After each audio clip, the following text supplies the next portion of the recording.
তার কোনো আলোচনা নেই। আজকে সেনদের সব হল থাকবে, কিন্তু নজরুল ইসলাম নামে কোনো হল সেখানে থাকতে পারবে না। যে ইউনিভার্সিটির সামনে রব্বি জিদ্দি এলমা একসময় লেখা ছিল, সে রব্বি জিদ্দি এলমাও তুলে দেওয়া হয়েছে।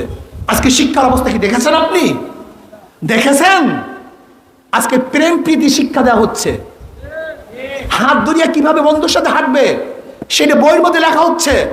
যদিও মার চুমা তুমি গ্রহণ করো, কিন্তু বন্ধু চুমা না দিলেও, চুমা গ্রহণ না করলেও তার হাত ধরে হাঁটতে তো কোনো আপত্তি নেই। এই বইয়ের মধ্যে শিক্ষা দেওয়া হচ্ছে। আপনি কি জানেন পিরিয়ডের সময় মেয়েদের পিরিয়ডের সময় তাদের কাপড় কোথায় রাখবে, কিভাবে রাখবে, তাও বইয়ের মধ্যে আলোচনা করা হয়েছে।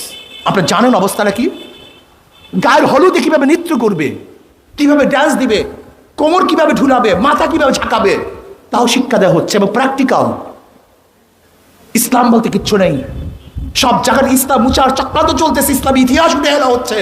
আবু বকরের গল্প নাই, ওমরের গল্প নাই, ওসমানের গল্প নাই, আলীর গল্প নাই।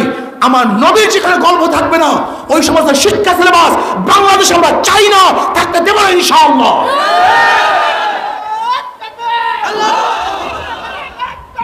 ভাইয়ার আমার কাজে আমি সরকারকে বলবো, এই দেশ শাহ মাকদুমের দেশ, এই দেশ শাহ জালালের দেশ, এই দেশ শাহ আলীর দেশ, এই দেশ সাবিজুর রহমানুল্লাহর দেশ, এই দেশ শামসুল হক ফরিদপুরের দেশ, এই দেশ সৈয়দ ইসহাকের দেশ, এই দেশ শহীদ ফজলুল করিমের দেশ। কোন বাতিল দেশে থাকতে পারবে না ইনশাআল্লাহ। এজন্য আসুন আত্মকলহ ভুলে গিয়ে ঐক্যবদ্ধ হয়ে এই জালিমের বিরুদ্ধে আন্দোলন করতে হবে, সংগ্রাম করতে হবে। আজকে ধর্মীয় কন্দলের মধ্যে আমাকে লাগিয়ে দিয়ে শক্তি খর্ব করে ওরা ক্ষমতা চালাচ্ছে। যদি আমরা ঐক্যবদ্ধ হই, ইনশাআল্লাহ অবশ্যই জালেম শক্তি থাকতে পারবে না। আল্লাহ আমাকে এবং আমাদের সবাইকে এই জালেম থেকে হেফাজত হওয়ার তৌফিক দান করেন। আমা আলাইনা ইল্লা